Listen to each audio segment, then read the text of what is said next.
Hello, this is Colin Dawson from Lockdown Movie Reviews. I just wanted to bring you another gem out there. This is absolutely a wonderful movie.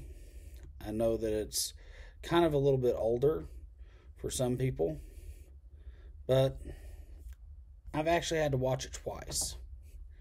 And I had to do that before I could even give you a bit of a rundown on it.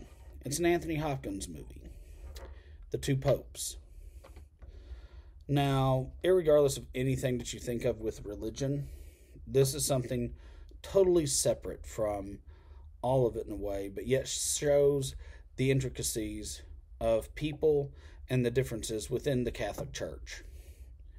You have a staunch traditionalist over all things that were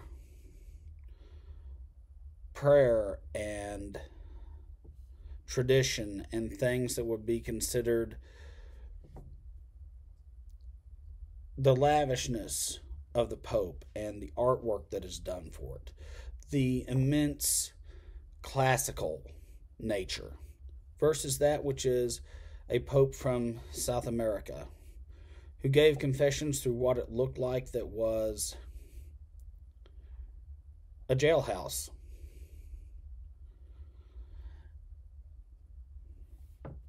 He lives in poverty. He knows the Beatles and Eleanor Rigby. Yes, he's a little dated, but he whistles certain things and they ask what hymn that is.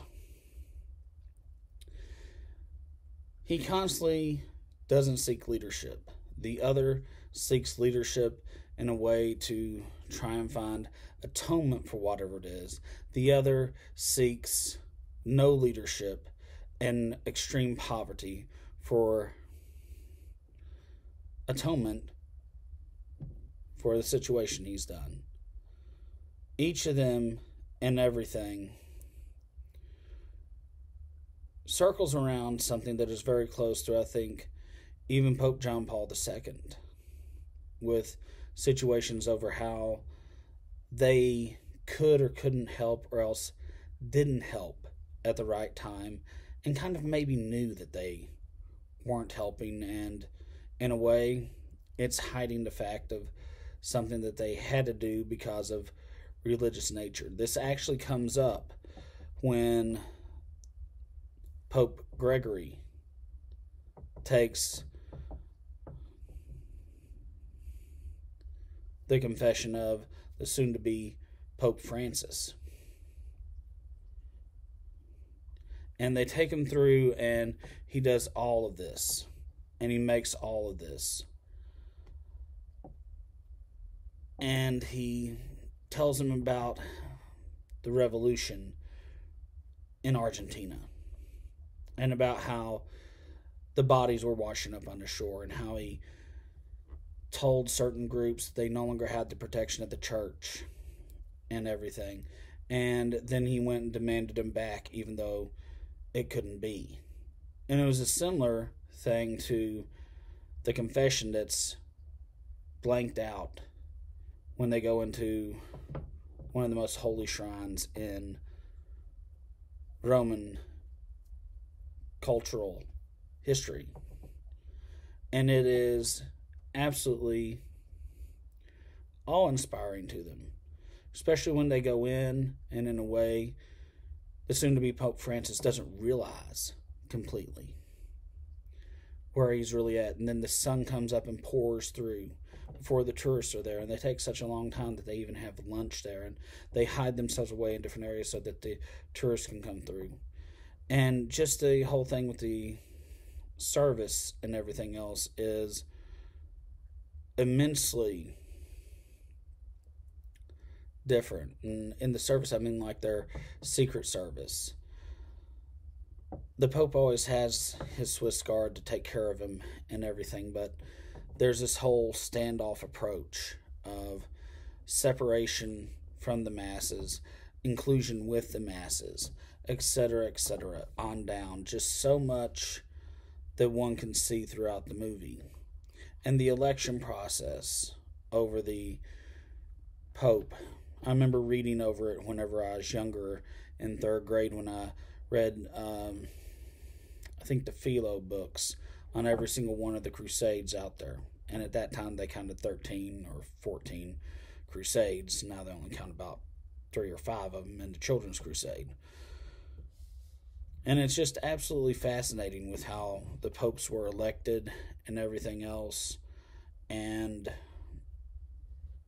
going through the process and seeing how it is, and how they kind of both agreed that they didn't need to have this one pope, this one cardinal made as a pope, in some of these other situations that they sit around and drink together, then they watch the football game together, they sing and they play the piano. And in a way, it's this whole thing where, while they do have the mantle of the papacy put upon them, you see that they are very to themselves, very much individual people with individual styles and tastes, and in a way doing what they think they should do best for the situation.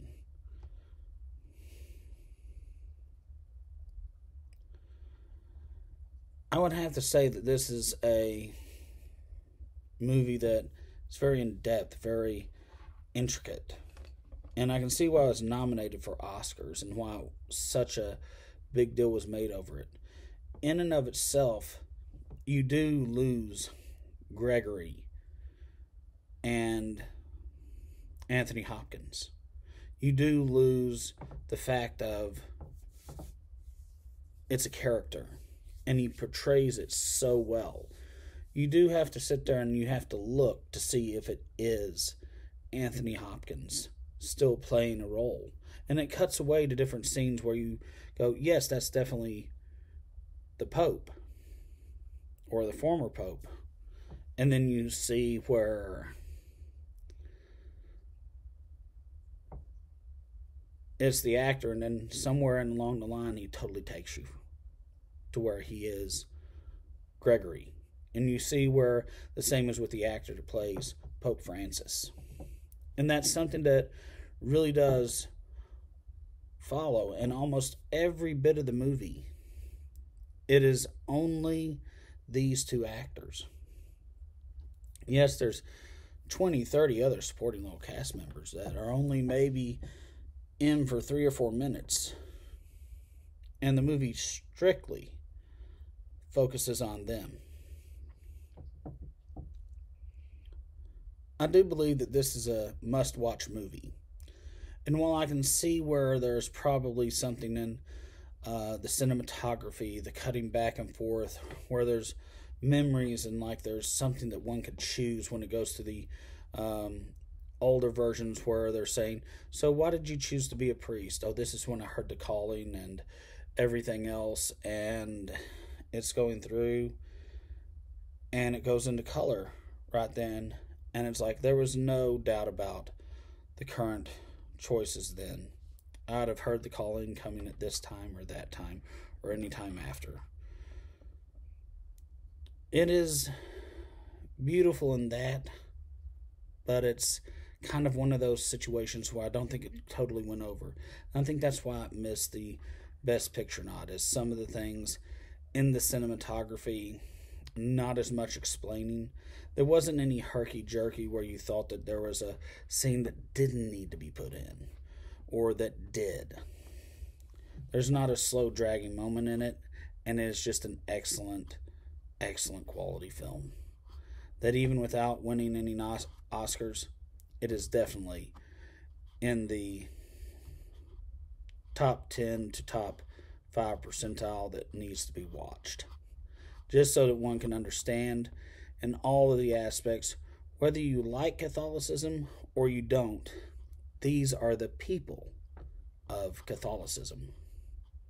And this is Colin James Dawson with Lockdown Movie Reviews. Like and subscribe.